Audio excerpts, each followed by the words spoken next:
Danny Gatton may be the world's greatest unknown guitar player.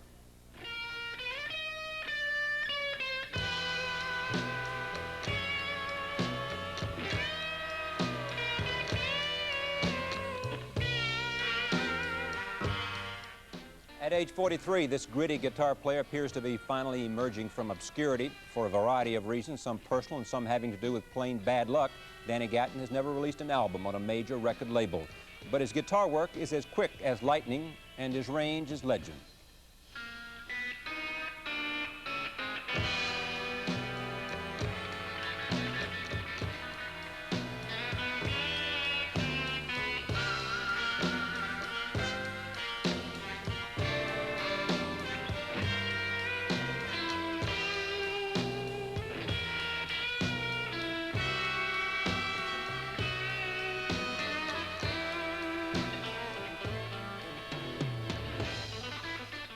Danny Gatton has been dazzling audiences and winning raves from other guitar players since he first began sneaking into Washington area clubs at age 14. We're very pleased to have him join us now, and welcome. Thank you, Jim. Nice to have you here. This is Guitar Player, not a magazine that I read regularly, but it's good. And it says, free record, the incredible Danny Gatton. And then it comes here and it says, he has been called the world's greatest unknown guitarist, but what famous guitarist could outplay him? Why do they call you the world's most famous and best unknown guitarist? What's happened in this career so that more people don't know about someone as good as you are? I think my basic problem over the years was lack of management. Really? Yes, I never had a manager, but this year I finally got one, a fellow named Ellis Duncan out of New York, who I'd known for years. I had to get some business guidance, more or less. Because I mean, if you read an article, and these are written by people who know music, and they say, after proclaiming the guy the best country, rockabilly, blues, and soul player on the planet, the innocent bystander begins to wonder, have I stumbled upon simply the best guitarist in the world? I mean, it must be frustrating to know how good you are, and the world doesn't know. Well, it is. I mean, it has been. I've been playing professionally since '57, when I was 12. And there was a period that I went through that I didn't play at all. Oh, you hung it up? Yeah. Yeah, and worked as a sheet metal worker or something like that. Well, I was forced into doing that when I got out of high school. My father insisted that I have a trade and not just play music. But a couple of years ago, I decided I probably wouldn't play for a while. And when you hung it up, I mean, this is when you hung up, because this has been your standby. This particular one I've had for about 9 years. Yeah. Willie Nelson has Willie signed it. And we got a little thing here. This is like fingernail file in case I need to touch up the nails there in the heat of the battle. Do something for me just to show the virtuosity, and then we'll... Well, you can play jazz on this rascal.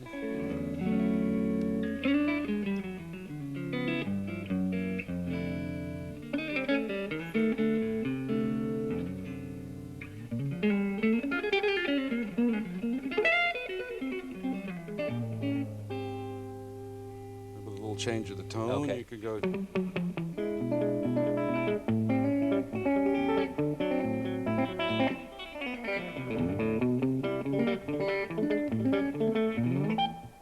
Little Merle Travis. Yeah.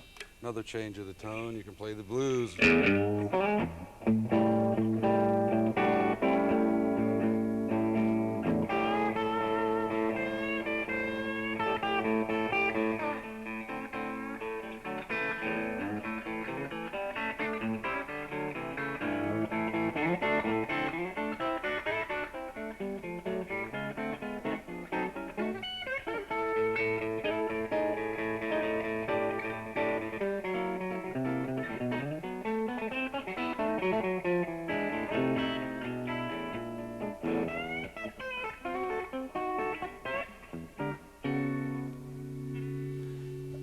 The one thing they talk about too, that you've been in some bands and you've played in some bands, quite a few. That's right.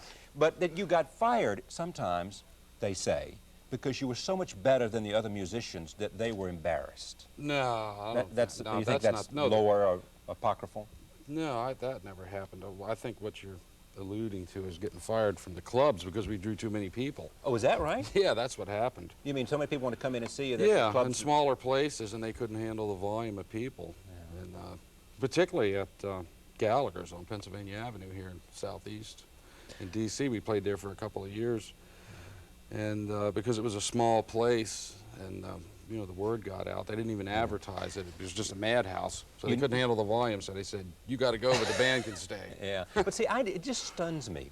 I mean, some people would say, you know, Danny didn't want it bad enough, or Danny had a wish not to be, so he didn't want fame. There's some truth in that, too. Really? I think so. Well, why not? I don't know. I really don't know the answer to that. Maybe I just had to get a little older to decide what I really wanted to do, because I've had other major interests, like building cars. Yeah, I know. What do you repair? What? Well, it's not repairing things. I mean, I restore antique cars and build yeah. street rods and customs, like the sort of things you would see in the 50s. But now, at the young age of 43, you've decided that, you know, I've got some special talent here, and I might as well see how far I can take it. That's exactly what I'm doing, just to see how far it'll go. Yeah. What would be thrilling? I mean, what would make your day? A record contract? Oh, yeah, record contract. I'm having a great time right now. Yeah. You know? Things are so much different than they were 6 months ago. Yeah, what changed it? The press. Yeah. People take note. Yeah, I mean, the national thing television. is just snowballed. Yeah.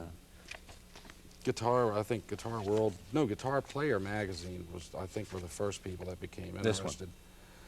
One. Yeah, and then Guitar World magazine heard about it, and they came down to my farm after Guitar Player had, but they got their article out first. Yeah. And Guiding Light.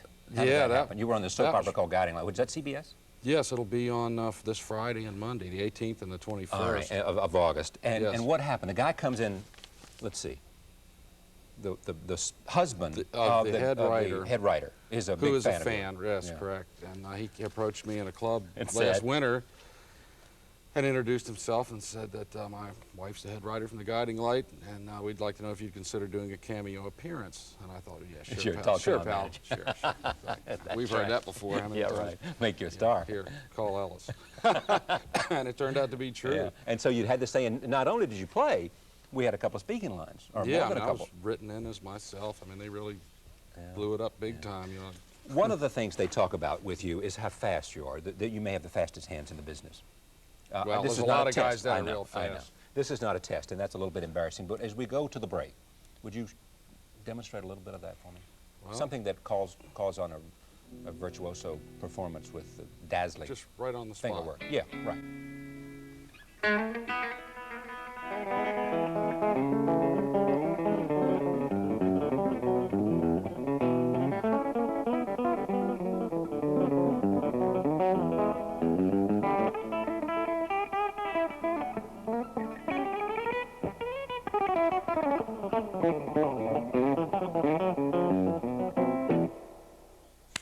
But it was damn good. We'll be right back. Stay with us. Danny Gatton. He'll play more, and interesting man with lots of talent.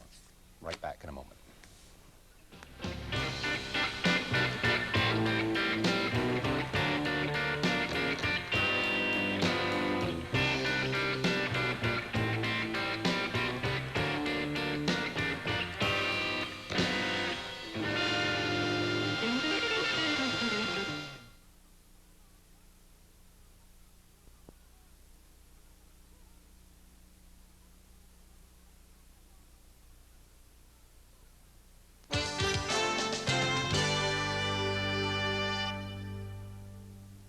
As we promised, what better to do than allow the world's best guitarist, or one of the world's best guitarists, Danny Gatton, play with his bass player, John Previty.